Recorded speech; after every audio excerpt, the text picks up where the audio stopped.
Türkmenistanda raýatlaryň özü ýaşaýan sebäplerinden başga şäherlerde propiska durmak mümkinçiliginiň barha kynlaşmagy bu urda para bermiň ozal görülüp eşdilmedik derejede möwjemegine getirýär.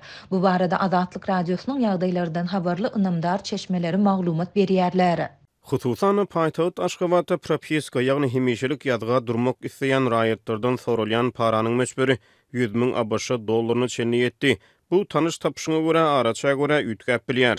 Dip çeşmämiz 16 noýabrda gurrun berdi. Türkmenistanda raýatlaryň hereketini çäklendirýän propiska ulgamy saklanyp galýar. Raýatyň ýaşaýan ýeriniň ýazgysy onuň pasportynda bellige alınýar. Bu talap raýatlaryň özü ýaşaýan sebäplerinden başga şäherlerde hemişelik ýaşaýyş we iş mümkinçiligini çäklendirýär.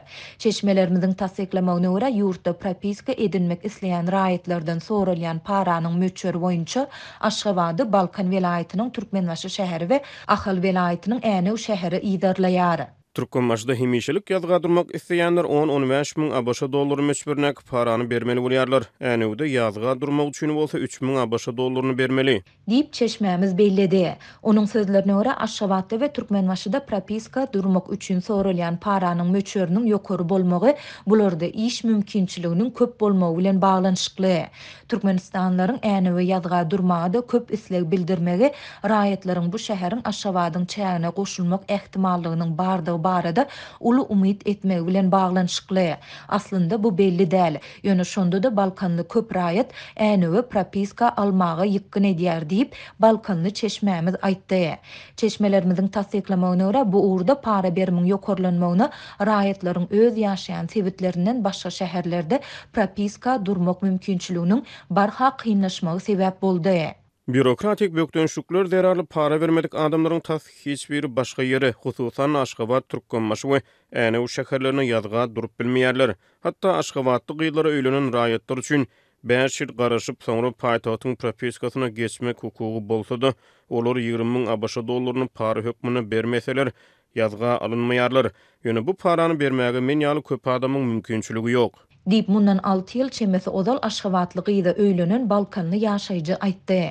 Çeşmelerimiz propiska meselesiniň köplenç 30 adamdan ibaret ýürüýti topar tarapyndan çözülýändigini belliýärler.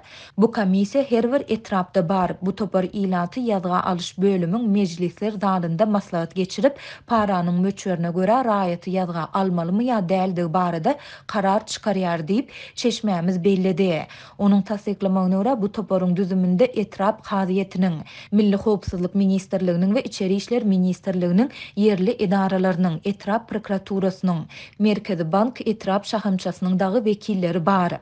Azatlyk bu ýagdaýlar barada degişli türkmen häkimiýetlerinden şol sanda Aşgabatyň Türkmenbaşynyň we Ahalyň polisiýasynyň ilaty ýazga alyş bölümlerinden kommentari alyp bilmedi. Türkmenistanyň konstitusiýasynyň 39-njy maddasynda her bir raýatyň ýurduň çäginde erkin hereket etmäge we ýaşajak ýerini saýlap almaga hukugynyň bardygyna kepil geçilýär.